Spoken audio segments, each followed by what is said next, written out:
Hi everyone, I want to talk to you about heat stroke, and I want to dedicate this presentation to the memory of those who have died of heat stroke.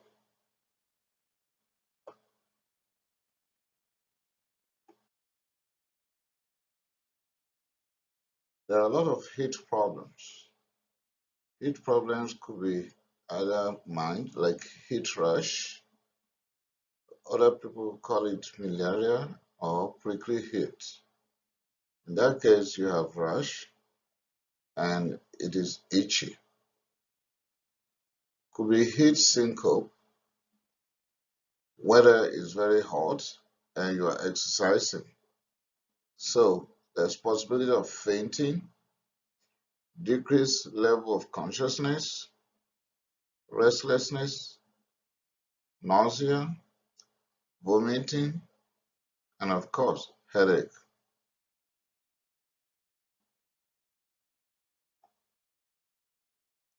It might be heat exhaustion, in which case you have two types of that. It might be water depleted heat exhaustion, and if that is the situation, you have weakness, headache, confusion, dizziness, fatigue, your heart will be racing. But if it is salt depleted, you will have muscle cramps, dizziness, vomiting, and nausea. If it is heat cramps, the part of the body used may have cramps, like the abdomen, the calves, the arms, the forearms. So the exact part of the body you use in exertion will have that cramps and might be affecting other parts of the body, because sometimes when you use your arm, you don't know that you are already giving the abdomen and the rest part of the body some exertion as well. So it could be secondary to exercise-induced water loss through sweating, loss of salts, and the treatment here when you have heat cramps is drink sport drink, rest, because like I said, it is mostly as a result of exertion. Cool down fast. Stop that exercise. That's why some sport people, it's not the only reason. There's some sport people, they will have all this, they won't stop, and the outcome may not be so palatable. Please call 911 if it's getting worse. Call 911. They'll be ready to help you. The heat stroke could be exertional heat stroke. I'll talk more about that in a bit. And when it is exertional heat stroke, that could be found in young people. Young, energetic, restless, walking around, playing all sorts of games, and the weather is hot outside. It's as a result of severe exertion, just like I've said. But it might be classic, and that means it is non-exertional. When we say that, we mean that the individual is not involved in any rigorous exercise, yet he or she has come down with heat stroke. This could be found in elderly people. They are home or just sitting at the balcony or patio. The weather outside is very hot and they come down with heat stroke. It is not exercise induced, no. And most times, these people could be having associated morbidities. Maybe there's renal failure, there's heart failure, respiratory problems, and so on and so forth. It occurs mostly at the extremes of age. Like I've talked about elderly, it could be very, very young kids, not the active age like adolescents or young adult that exertional heat stroke will have effect on. But in this case, we're talking about infants and very young kids. It will occur during heat wave. It's not because they generated the heat themselves. It happens around the time the weather is very hot. We've had that over the news in so many parts of the world when there's heat wave and many people will die. So it's not all of them that are involved in any exertional situation might be classical heat stroke.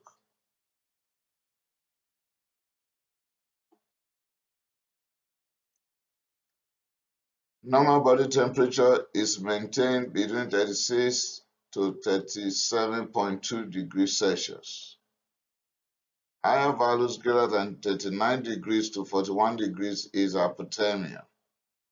That is found in failed thermoregulation, neuroleptic malignant syndrome, and malignant hyperthermia.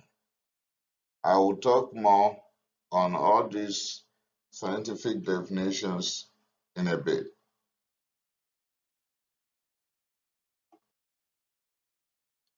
To maintain the core temperature, and you may ask me, what is core temperature? Core temperature is your own body internal temperature. To maintain it at between 36 to 37.2 degrees Celsius, the temperature regulating center of the brain, called hypothalamus, will set the tone. The hypothalamus will send impulses to the autonomic nervous system to cause the dilation of all the blood vessels and send message to the sweat gland to commence production of sweat when there is heat. The heat generation and heat loss must be balanced. Like we're talking now about finding a way to lose the heat from within. When we start talking about cold and frostbite, we'll go over that mechanism at the opposite direction as well. Heat could be generated by environmental temperature when you are seated or walking or doing anything under a very high ambient temperature, then your core temperature will be affected as well. Body generated heat through metabolic process. So the core temperature is affected by the environmental temperature, and the temperature we generate within our body when the metabolic processes in our body are going on as expected.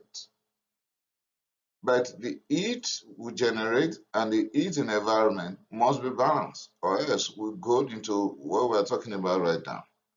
So when we generate heat, there should be a way through which that heat could be lost.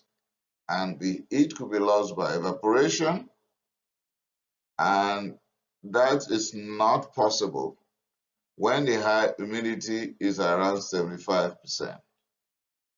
It could be lost by radiation, and it could be lost by conduction using cooling blankets. Let me go back to the evaporation. I mentioned very high humidity. That is another reason why many people have heat stroke, classical non-exertional heat stroke. When humidity is very high, it is difficult for your own heat to be lost. I mean, your core body temperature heat generated by your body to be lost through the skin is very difficult when the relative humidity around you is very high.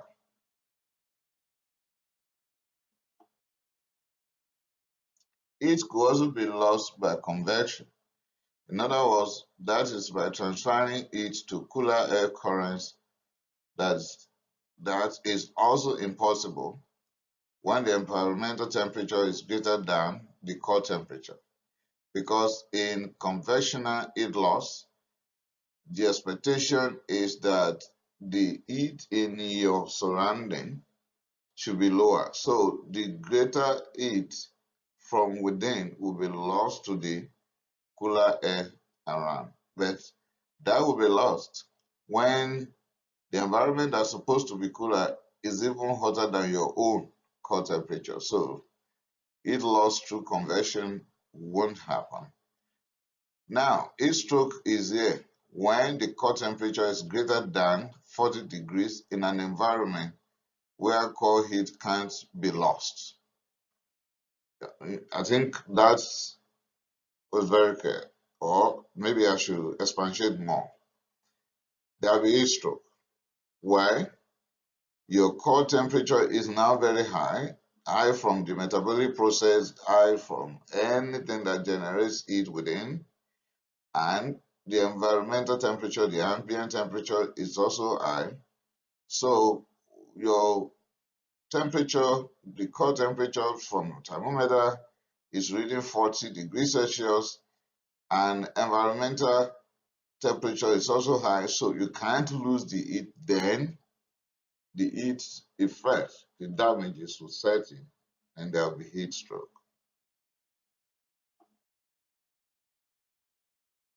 The risk factors for heat stroke could be elderly, like I've said in the non-classical heat stroke, very young, the extreme of age, diabetes mellitus, that I've mentioned, comorbidity the other time, or chronically ill people, heart diseases, smoking, alcohol, decreased water intake, increased water loss through diuretics. You will understand very soon why water is very important when it comes to heat stroke, because you need the sweat gland to produce sweat so as to cool the body. Increased water loss through diuretics, anticonvulsants, antipsychotics with temperature dysregulation as side effects, e.g. olanzapine. That is second generation antipsychotic. Aspirin, anticholinergics, because they prevent fluid loss by retaining the fluid. And with that, they have dry eyes, dry mouths, and urinary retention. So that is not too good when the environmental temperature is very high. There should be a way by which there will be sweat from your bed when you have taken medication that is going to force the fluid inside, not allowing it to come out, then we are in trouble.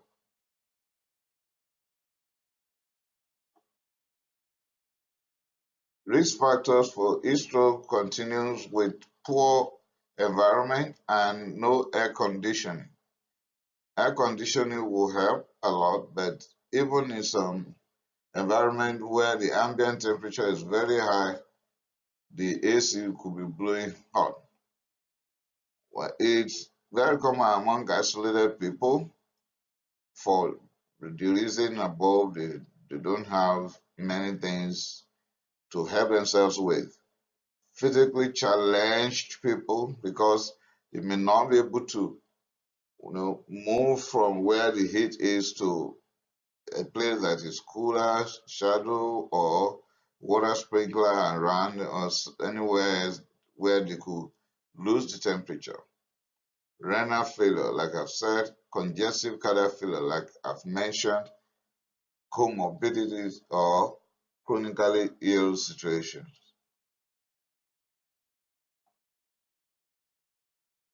How do we make diagnosis of non-exertional heat stroke? Of course, anybody will be familiar with thermometer reading. anything greater than 40 degrees Celsius with central nervous system impairment and a confused, decreased level of consciousness, then we know we're in trouble. Also, the outside temperature or weather forecast might have indicated a very high temperature. And now this elderly man or woman is coming down with these features. Other causes of hyperthermia are ruled out. Before you can say, okay, this is classical or non-exertional heat stroke in this elderly man or woman, make sure this person is not reacting to antipsychotics causing neuroleptic malignant syndrome. I will go over that in a bit. Anesthetic agent, succinylcholine, malignant hyperthermia in them. You have ruled out infections and you have ruled out other medications. When you have done that, then you can cone down on non-exertional heat stroke.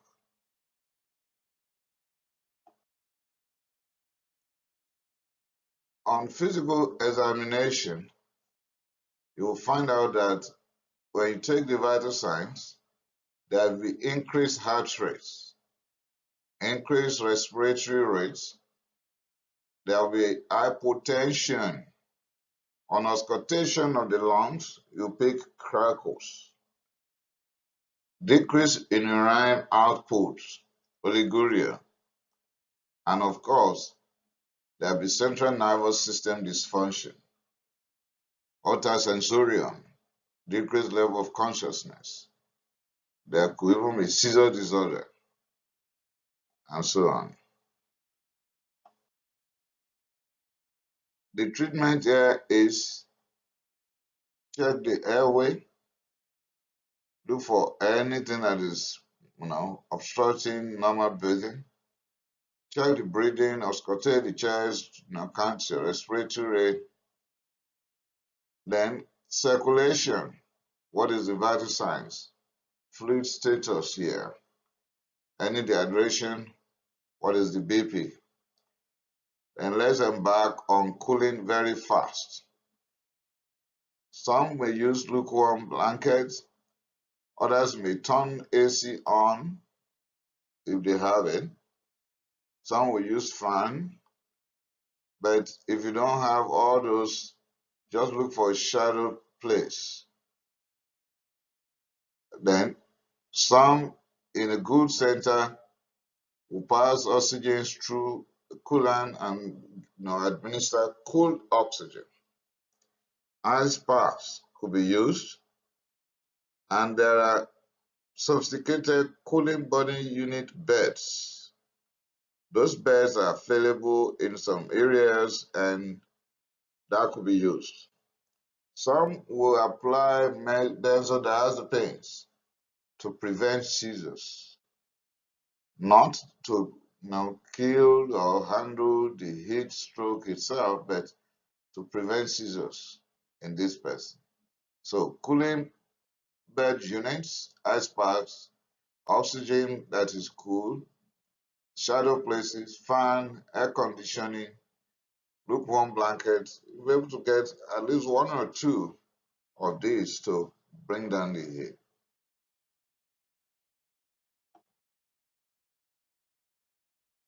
When we are talking of heat stroke, there should be differential diagnosis. It could be hypothalamic stroke, in which case the central nervous system has lost the control of regulation by this trouble with hypothalamus itself. Could be as a result of status epilepticus, because with heat stroke, the individual will come down with seizures. Might not be the heat stroke alone, maybe the individual has underlying seizure disorder before, now having status epilepticus. Cerebral hemorrhage may present in such a way that heat stroke will present. Thyrotoxicosis may lead to high level of heat within the body, core temperature, increased metabolism, and metabolic processes within the body. Leukemia and lymphoma, the cancer. High humidity with high temperature that will prevent the heat loss. Neuroleptic malignant syndrome in those who are taking medications like antipsychotics, and that will present with high temperature, rigidity, tremor, and the likes. Malignant hyperthermia, we've talked about that in a bit too. Street draws. Okay, I have a presentation on cocaine already published. Please go and check. All these have been stated clearly there. Stop doing street drugs, please. Stop. Aspirin overdose. Infections. Infections. Now, people with infection, whether bacteria, viral, although viral will give low-grade fever, infections, bacteria will give very high fever, and so on. Pheochromocytoma or diabetic ketoacidosis. All these conditions will lead to high temperature.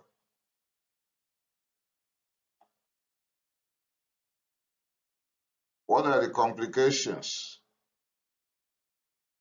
Like I've said, seizures will set in when there is heat stroke. That is why some healthcare givers will administer benzodiazepine to prevent seizures in this person. There's possibility of renal failure, and renal failure on its own could be a comorbid situation in that elderly man or woman that is now having a stroke. But then the heat stroke on its own could lead to renal failure. Rhabdomyolysis, when the muscles are broken down and we release myoglobin, leading to myoglobinuria, and that could lead to renal failure as well. Disseminated intravascular coagulopathy, bleeding through all the orifices and bleeding to the muscle and everywhere. It's a bad situation. And DIC could also lead to thrombosis. Liver failure, neuropathy, I've told you there'll be central nervous system affectation, cerebral dysfunction, they will be having trouble with their balance, with their gait, and hypotension because there have been vasodilation, because hypothalamus would have sent a message to autonomic nervous system that we're in trouble right now. The blood vessels should dilate, the sweat glands should start producing soil. Stress-induced cardiomyopathy could set in, and when there's cardiomyopathy, there will be heart failure, there will be arrhythmia, and of course, arrhythmia.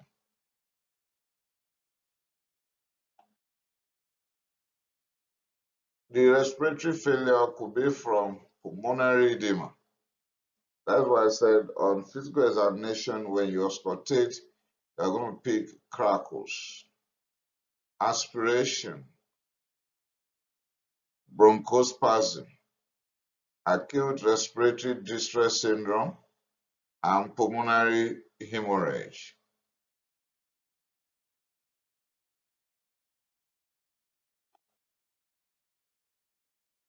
In conclusion, my next presentation will be on neuroleptic malignant syndrome, malignant hyperthermia, and we'll talk more on exertional or non-classic heat stroke in the next presentation. Thank you for listening to my presentation. Once again, my heart goes out to the families of the victim of heat wave around the globe. Watch out for my next presentation on neuroleptic malignant syndrome, malignant hyperthermia, and exertional heat stroke. Thank you.